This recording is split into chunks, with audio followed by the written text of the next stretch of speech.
Hey, what's going on, everybody? My name is Corey, better known as the Seaman, and I want to welcome you to a very special edition of the Seaman's Cinema Sit-Down. That's right, folks, we are smack dab in the middle of the home stretch of the Seaman's Infinity War countdown. This video should have dropped yesterday. It's kind of wacky. My schedule got knocked out of whack, and yesterday I dropped the video for what would have been 5 days out, as we talked yesterday about Captain America Civil War. What should have dropped yesterday and marked 4 days from the countdown would have been our number 15 film on the list. So you know the drill. Pull up a chair, take a seat. Today I talk about what I should have talked about yesterday with Doctor Strange. Wonderful addition to the Marvel Cinematic Universe. Something they started doing on the back end of Phase 2 and really just continue on through in Phase 3 with these kind of inventive new ways to approach some movies that we've kind of seen before. Doctor Strange is very Iron Man-esque, right? Attitude, the way he carries himself, his kind of arrogance and his swagger, and overconfident. Well, yeah, arrogance is overconfidence, isn't it? Good job, C-Man. No, but, he carries himself very much like Tony Stark. It's an origin movie very much like Iron Man. You have arrogant lead character who has very impressive talents, but isn't maybe utilizing them in the best of ways, has a traumatic experience happen, learns a bunch of lessons, and comes out the other side as a hero. But this movie is nothing like what we've seen with Iron Man. Directed by Scott Derrickson, also partially written by him and John Spates. Derrickson comes from Sinister, and a couple other horror films. And we've seen Marvel, play in the horror realm before, with Iron Man a little bit, and obviously Hulk and Abomination. Scott Derrickson does not lean into the horror at all with Doctor Strange, and instead leans into the mind-bendingly craziness that you need for this kind of movie, and he pulls it off pretty well. The visuals and special effects in this film are phenomenal, but we will get there. As you know me, I like to start with the bad and end with the good. So as we talk about this Doctor Strange origin film, we'll start with the bad. And first, it was a major talking point in the lead up to this movie. A lot of controversy around the casting of Tilda Swinton. And I have to agree that this lands in the bad category. Tilda Swinton's wonderful, right? I love what Tilda Swinton does in the movie. Love what Tilda Swinton brings to most films that she's in. But the problem with this one is you can't even blame this on, that's the way it was in the comic books. Even in the comics, the Ancient One, who's the character she plays here, is kind of like this ancient Tibetan monk that's just been around for centuries. And a lot of this movie takes place in the Tibetan area, of Asia. And yet we cast a white woman. And not just her, right? There's really, for a movie that's set in Asia, very few front-facing Asian actors. Outside of Benedict Wong, who plays Wong, they're all background characters, and it was disappointing because this was, I think, a chance for Marvel to really, step out on a ledge and kind of take a big risk. Now, obviously, they went out and did, Black Panther, which was amazing. But this seemed like a perfect opportunity to get some diversity into the universe. And I mean, we already have, an Asian lead with Mantis. And, it felt like that was just a missed opportunity. It was, okay, we're casting a male role with a female. Okay, yeah, that's nice, but it didn't make sense to go with a white woman. I mean, if you want to go woman, cool. Go with an Asian woman. I don't know. That was just something that it's very, very front and center with this movie. You're around all these Tibetan kind of like monks and monastery type places, and Tilda Swinton's leading the way. So that's the first big major issue I do have with this movie. All that aside, I mean, Tilda Swinton does a wonderful job. The other thing that's amazing with this movie, and a huge talking point, are the visuals. And we will get into them, because, man, you've seen movies like this, but not like this. But what they do with the visuals and the concept of the mirror dimension, one of the things that we learn in Doctor Strange as we watch the movie is that there's a dimension called the mirror dimension. It's a mirror version of, whatever reality you're currently in. and whatever you do in that mirror dimension doesn't affect the outside world. So it allows our heroes and our villains to warp reality. You know, cities folding in on each other, streets or walls moving and things spinning, but it's not affecting the outside world. The problem with the visuals is you kind of get to see almost all the tricks right in the first sequence. We open the movie in a scene like that, and although they take it to crazier levels, most of the tricks that they pull off, they do in that opening scene. They don't really hold too much back, you know, or keep anything in their back pocket for when they utilize these scenes over and over again. So we're in the mirror dimension 3 or 4 times, and yes, every single one of them is an amazing feat. I mean, just watching, like, we'll talk about all of the positives from that, but it's kind of repetitive. You know, it would have been, you know, and they tweak things, right? Like, we've seen the way they move walls, and they have Doctor Strange on kind of like a treadmill, the way they're moving the one wall. You know, so they do tweak things that we've seen to make it more entertaining and be like, oh, I haven't seen that before. But it is kind of redundant a little bit. Like I said, not a major, because you were so just caught. It was something I had to watch the movie more than once to kind of be like, oh yeah, you know, I've seen that, like, all the way at the beginning.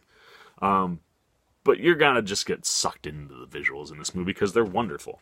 One of the other problems too with this movie, though, is the villain. The Caecilius Dormammu villain combo. Yeah, something that we're very familiar with, even with Iron Man, where we have kind of one villain out in front most of the movie, and then we get this big bad at the end of the movie.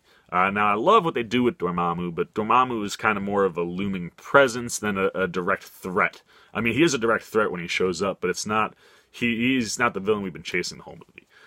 The villain we have been chasing the whole movie is a former student of the Ancient Ones, Caecilius, and his kind of group of people that just kind of he was able to woo over and take away.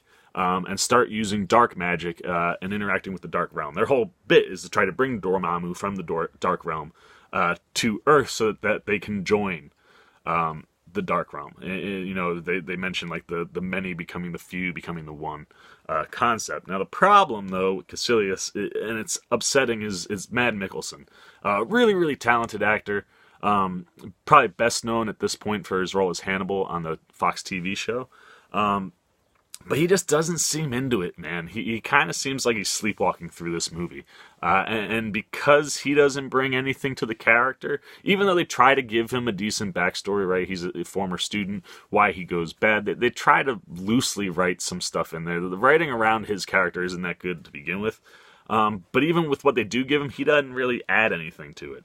It's just kind of going through the motions. So yeah, you know, they try to make him and his cronies look cool. And the stuff under their eyes is in one sequence that will, you know, they kind of zoom in on it, and you can see, like, the dark magic realm kind of sky moving under his eyes. And that's cool, but other than that, very generic looking. And like I said, he just doesn't bring anything crazy other than just being a vessel of, like, oh, okay, we're directing our anger at this guy for the moment. And like I said, then Dormammu, yeah, okay, he's not the main villain, you know, we just know he's coming. But when we finally get to him, Doctor Strange kind of dispatches him pretty quick. And I love how he does it. That scene is actually one of my favorite scenes in the movie. But he does, you know, it's a huge presence that he kind of just makes disappear pretty quick. So the writing around the villains, even though Dormammu looks amazing, Mads Mikkelsen, you know, just kind of sleepwalking. None of his cronies talk or have any character to them. They're just henchmen. And yeah, Dormammu looks cool, but doesn't bring a whole lot of threat once things get moving. One other problem I have with this movie, and I feel like I'm ripping on this movie hard, which I'm not, because I love this movie. But one other thing that just it's something to point out too is the way time passes in this movie. At the very beginning, before Doctor Strange's car accident that destroys his hands, he's talking to one of the guys he works with, Billy, and is like, oh, you know, give me some patience. And they mention a patient, a 35-year-old colonel, who has a crushed back from prototype armor. Immediately you go, oh, Rhodey, like, that just happened. But when you think about it, after the crash, the amount of time, it would have to take him at least a year, if not 2, to even get kind of some normal mobility in his hands, even if they weren't shaky. even if they are shaky, like just be able to function with his hands at all would have taken a long time. So if the movie indeed happens right after Civil War and it's Rhodes that they're talking about, it's a real long stretch before we're hitting Doctor Strange. Makes it more likely that the beginning of the movie probably takes place closer to Iron Man 2, when we saw Hammer with all the Iron Man tech and the one Iron Man guy like is in the suit and like shoots off. Most likely that's who we're probably talking about. So it is kind of tough to gauge where we are in the timeline and how much time passes, which is interesting considering that this entire movie has a real strong base of time. Ultimately this is just a simple movie. It's really straightforward. It's very, it's not complicated. And I could see plenty of people ripping on a movie for that, especially the way that Marvel kind of keeps trying to push the envelope in these Phase 3 movies as they just get better and better and better. And the storytelling here, is kind of generic and simple and just very easy to follow. But let me tell you why I think that's a good thing. And that means we're switching into the good stuff, guys. And there's so much more good than there is bad in this movie. But the reason I don't mind the story being simple and easy to follow is because a lot of what you are visually watching on the screen is not simple or easy to follow. When you're watching this movie, you are just constantly going, whoa, like what is going on? There's so much visual movement and just mind-bending visual stuff throughout the whole movie that if I was also trying to keep up with a slightly complex, deep movie, I would get lost.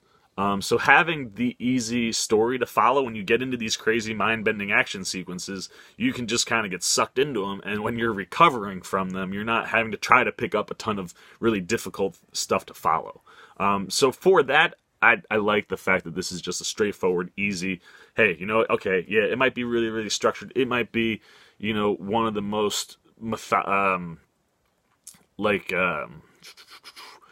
just most laid out, formulaic, there it is, there's the word, formulaic movie that we've seen in a while. But that kind of plays to the fact that what you're watching really can make your head hurt. And not in a bad way, in a really good way. So, since we're talking about the good and the visuals in this movie are, like I said, mind-bending, and they are amazing. What Scott Derrickson and his graphics team pull off with this CGI and just these special effects. Look, people say like, oh, I saw this in Inception, but Inception was a deeper movie. Yeah, okay, that's fine. You didn't see this in Inception. Yes, you saw things like this in Inception, the concept of like worlds folding in and stuff. But I promise you did not see this movie. And in my personal opinion, it's an absolute travesty that The Jungle Book won Best Visual Effects at the Oscars that year instead of Doctor Strange. Look, Jungle Book's amazing, right? You're talking about a kid on just a giant green screen. But I've seen that before, right? We've already had, I think by the time Jungle Book came out, 2 Planet of the Apes movies had dropped, where we are seeing CGI animals interacting with human beings, and all of it just looking like it's actually there. What I saw visually in Doctor Strange is beyond insane and so impressive and intricate. When you're really paying attention to what they do, it's crazy. So yes, they might have shown a little too much too soon. They didn't really hold back on anything, but I don't care. I could watch this stuff all day long. And one that I've already mentioned is the concept of the world folding in on itself. The first big scene in the mirror dimension involves Doctor Strange and Mordo, and they're fighting Caecilius and his group of guys. And Caecilius has the ability with dark magic to do things that you do in the mirror realm in the real realm. So Doctor Strange blocks him and throws everybody in the mirror realm, saves regular people and buildings and stuff, but it puts them in danger, and you start seeing them fold the world in on itself. And it comes out the other way, and Doctor Strange and Mordo start falling. And what's crazy is when you're watching all of that stuff, whether they're turning the streets or moving things around or duplicating things, when you look deep down, everything that they're moving is also functioning correctly in the real world. So, like, cars are driving correctly on the streets that are moving around. Even if they're driving, this way and then down and underneath, they're following the roads the way they are, and everything, people walking, everything functions correctly, and that's what makes it so crazy and intricate. In that scene too, they kind of get to this fire escape section, and they start cutting the fire escape up while everything, and you're just like, you almost can't keep up with it all. And what was great watching it on DVD is I rewind it a few times and go, oh man, pick up on all these little things, and it's so clean. There's no like moment where I was watching going, oh, there's a mistake. It's intricate and it's just tight. And then there's not just, there's a lot of stuff like that, right? Like I said, that when they're in the Sanctum, in New York, and they start spinning the room, you got Doctor Strange trying to run, and he's not going anywhere.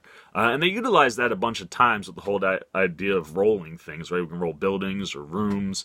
And it's cool the way that they change them, right? So at one point, they flip the room. Doctor Strange, is able to do stuff to benefit him by playing off of the surroundings. So the way they just do all of that is so cool. Then on top of just this mind-bending, like, mess with your head kind of moving around of reality, the Dark Realm is gorgeous. I tell you, man, you think that Guardians, like, just dominates the Marvel world with the way they use color. Watch the Dark Realm scenes in Doctor Strange, man. The scenes between Strange and Dormammu, you're just like, wow, man, it's just beautiful. These just huge, bright, neon almost colors that like should be an eyesore, but are just put together and blended so perfectly. It's gorgeous. Just the way they play with the different shapes and the concept of what Dormammu himself looks like. In the comics, Dormammu is kind of like this flaming-haired kind of creature. And they put elements of that in him. He's kind of more of almost like it's almost like he's the realm himself, and the realm is kind of folding and rippling, and that creates his face, which actually you see he has a body and he has arms. There is flames going on where the back of his head is, so there's elements of him, but he's just so original looking and just neat. I love the way he looks.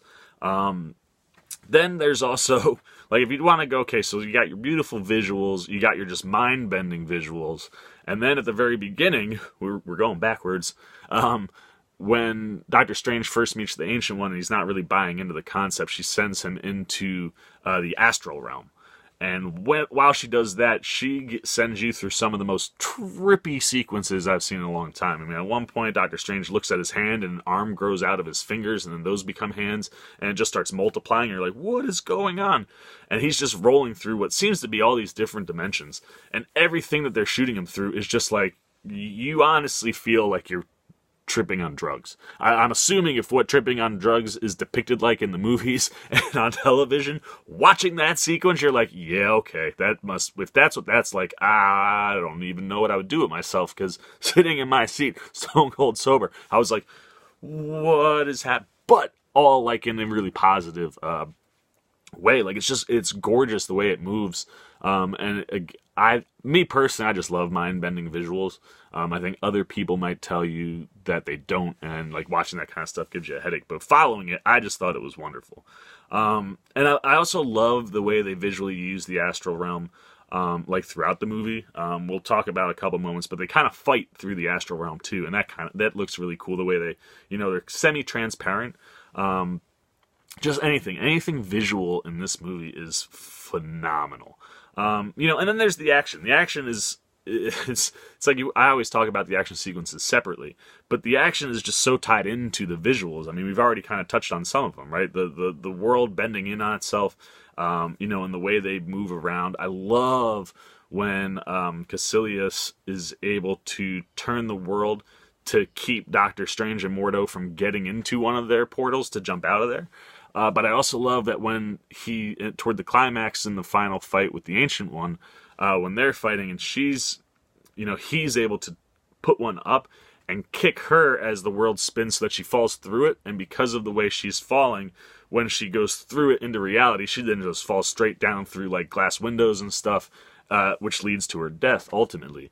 But the trickery and just the way that the characters manipulate stuff during those action sequences. That whole scene comes out of the end of like the real big crazy world changing stuff, and as Mordo and Doctor Strange are trying to get out, Ancient One shows up and kind of everything starts manipulating, and Caecilius can tell he's not doing it. And it's just a really fun scene. And like I said, if you're gonna kill a character, it was just such an interesting concept. Like, boom, I'm going straight across this way, and I'm gonna throw you through a hole. So you're just kind of falling, but when you hit that hole, the world spins back normal, and now you crash down, boom, hit the ground. So there's that. There's also, like I said, the way that he keeps Mordo and Doctor Strange from getting to portals by moving their world, so they have to change the way they're moving. And again, it's not like action sequences like we're used to. And one of the things I love too is Doctor Strange is using basic magic most of the movie. And when it comes to fighting and weapons, he can really only make this like rope kind of whip thing that he uses. And that's really, really well choreographed. But otherwise, it's just all about interacting with the world and what you're visually seeing that creates all this awesome action. Even the climax, the finale, isn't totally tons of action-packed stuff. Basically what happens at the end, so we're jumping all over the place, Doctor Strange and Mordo show up to the last sanctum that they have to save, and it's already, been destroyed, and the Dark Realm's coming. And Doctor Strange at this point has figured out how to manipulate the Eye of Agamotto or something like that, but it's basically the Time Stone. It's one of the Infinity Stones. Wong does confirm that. And when he's able to manipulate, he can manipulate time. So he runs everything backwards. This action, it's an action sequence, but it's not like one we're used to.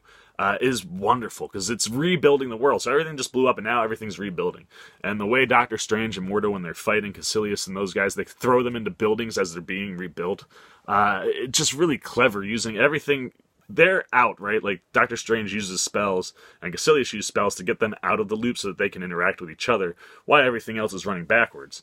But because everything else is running backwards, it can kill you or hit you. And the way they use that, man, is just really, really cool. And yet, it's not like this typical fighting action sequence. And then when you get to Dormammu, it's not an action sequence at all. It's Doctor Strange sitting and basically, in talking with like Wong and Mordo toward the end, they're like, he's like, oh wait, time loop.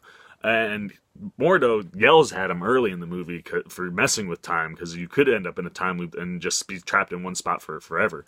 So he manipulates that when he goes up to Mordo and is like, look, I'm a bargain with you. Mordo's like, get out of here. Wipes him out. And Strange comes back again. Hey Mordo, hey Dormammu, I'm here to bargain. And Dormammu's like, boom, kills him again. Then he comes back to, Doctor Strange put him in a time loop. And I love that about Strange's character.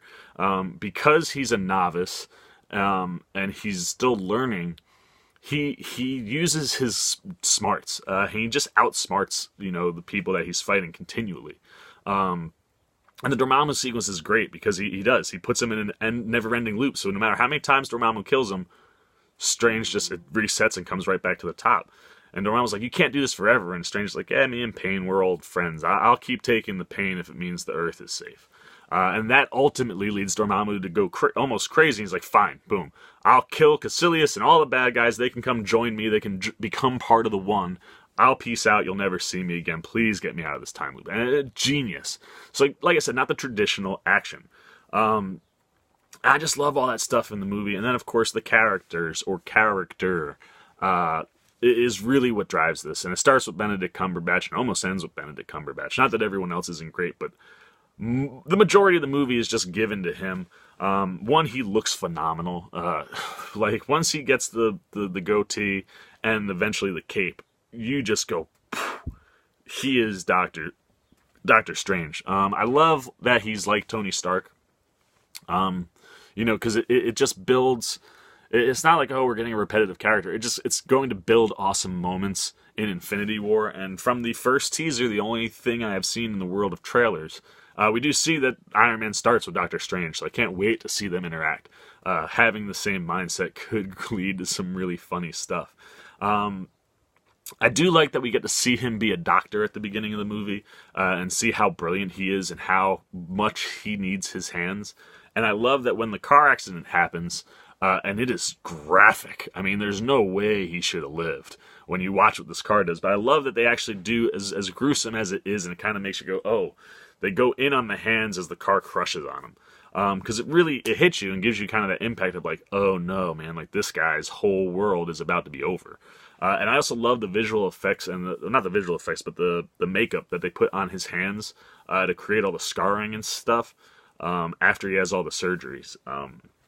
I love that whole sequence because you get to live with Doctor Strange and see his frustration, right? Of always just having everything come naturally and not being able to have the thing that he does the best. I love that because it's a motivating factor, right? It's why he ends up going when he finds out about the story of a guy who's paralyzed and went, east to out toward I think it's Kathmandu, and came back and could walk. And it's just the driving force for Strange, and I like the way they utilize it, where for a while it's like, no, wait, I'm only here to get my hands to stop shaking. And by the end of the movie, through what he learns and sees, he's like, no, I've been given these gifts. I'm going to use these gifts to do something bigger. So I love that they're able to utilize all that really, really well through the movie. I love that he has photographic memory. One of the things that I said was a problem with Ant-Man was how quickly he picked up on everything, and it just seemed a little too fast. That happens with Strange in some manners, right? Like the way he's able to manipulate time and figure out how to like restore lost pages, about the dark realm and dark magic. And it seems like maybe he does, but again, like I said, when he's fighting, he keeps things pretty basic. He learns from mistakes that he makes. But the fact that he has photographic memory, when we see him at one point, I love this. He's asleep, but he's got his astral projected form reading. Because he'll let his body sleep and recover, but he can use his astral form to keep reading, and anything he reads is just photographically memorized. So it makes sense as he's able to learn certain things faster and grasp certain things better. And I like that you put that in there because you just get to see stuff that makes you go, oh, okay, no wonder he knows how to do this, this, or this, or he's figured out this. I love, like I mentioned, how he outsmarts his opponents because he's a novice. He really does utilize things around him really well. In the New York Sanctum, when he first gets there and he sees these doors that like are looking out like the ocean and a desert and a mountaintop, and he opens them and you can change them. If you change the dial, the room changes. And when Cassilia spins the room and he's falling, he knocks one of the henchmen out, spins that door so she's trapped, knocks another henchman through another, spins that one. Like, I love that. And then obviously the cleverness of when he's with Dormammu. And I love that when, Strange is kind of learning about the gifts and he reaches the end where he's with Dormammu, just the things that we've learned about magic and how that's affected him, right? Like when he learns that Jonathan Pangborn, played by Benjamin Bratt, the guy who's paralyzed, is just pumping magic into his legs all the time. You see that glimmer for like a minute where he's like, oh, I can get out of this. But he can't, and I love that he comes around to that, and then we get that really fun Dormammu scene, and I love his relationship with the cape. So the cape is the cape of levitation, and Mordo, played by Chiwetel Ejiofor, as I'm not saying anybody's name today. When he's training with Ejiofor talks about relics and how the relic will kind of pick you. And when he walks by the cape kind of moves right away. It doesn't happen until later when he gets thrown through that glass that the cape just jumps on him. And I love that that's his relic. And like the relationship of how it protects him, right? If he doesn't see something coming, the cape does, and he'll block it. When he's kind of coming off crying, it's wiping his face at one point, which is hysterical. Anytime he's fighting Caecilius, he'll help him, counter anything that's coming that he can't stop. And then it's also trying to take him places, right? So he's like, oh, there's an axe. The cape wants me to grab the axe. And he's like, no, grab this like metal armor, throw it at him. It'll put him in kind of like a locked cage. So I love that. I love the way, like, when one guy attacks him, it covers his face and just starts beating him so he can go to the hospital and then come back, after he's been stabbed. It's so funny. The cape, anything with the cape makes you laugh, and I love that. I can't wait to see how he uses it going forward, because he only gets it about halfway through the film. And then, like I said, I love the sequence when he's with Rachel McAdams as Christine Palmer, where after that scene where he's been stabbed, she's like on a performed surgery, and he comes out of the astral plane and is like higher and freaks her out, and she then again gets to learn quickly. And while we're speaking of Christine Palmer and Rachel McAdams, I love her in this movie. They give her almost nothing to do. But anytime that she is on screen, she's doing something. I love her, like I said, I love her relationship with Doctor Strange. The fact that they went down a romantic path once and she realized, no, I can't be there. And it kind of creates like a very set order to their relationship that by the time Doctor Strange has learned everything he learns, it's almost like they're starting over, and it's really nice. And I wish they could have used her more, because Rachel McAdams is great as an actress. And in that astral body scene, when she's fantastic. I mean, her reactions when he takes her and is like, see, look, there's a portal that I have to go through, and then he disappears, and she's like, I can't believe this, and like the broom falls and she freaks out. I mean, little things. She does so much with the very, very tiny they give her. Then I mentioned Tilda Swinton. Although an issue in the casting, she is wonderful. She definitely is bringing her A game to the character, and definitely having a ton of fun, being this like badass, kind of sorcerer supreme character. I love her with Doctor Strange. The way she sends him to the astral plane, or the astral realm, and when he comes back, he's just like, teach me, and she's like, no, you can get out of here, you're arrogant and I can't have that. Makes him stand outside for 5 hours before letting him in.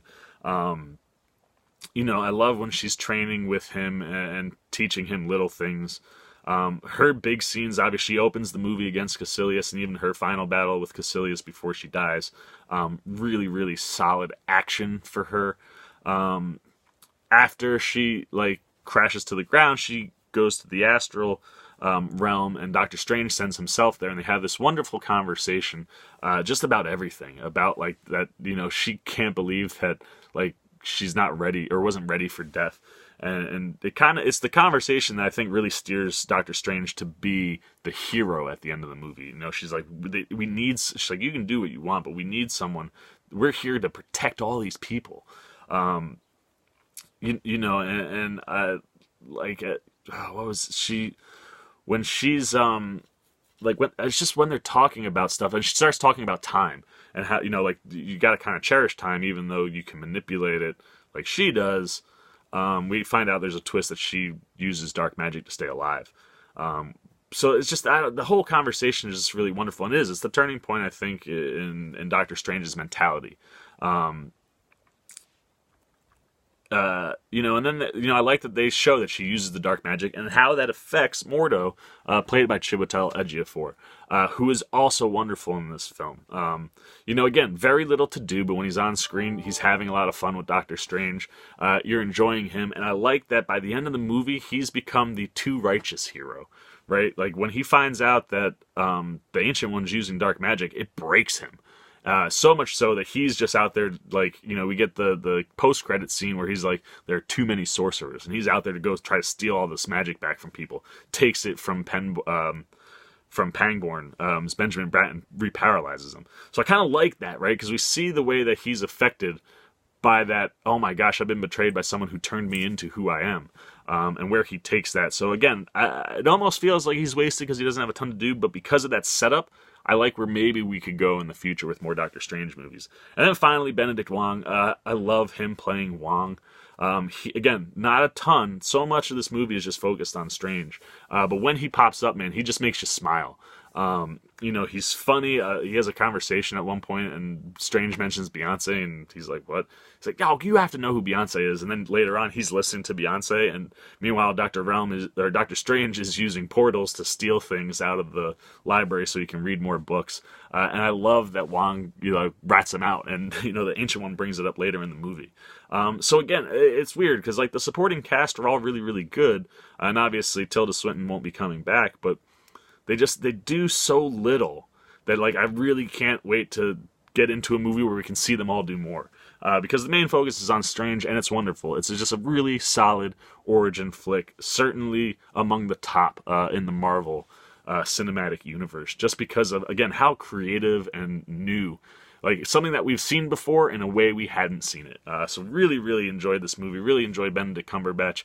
Can't wait to see him later on.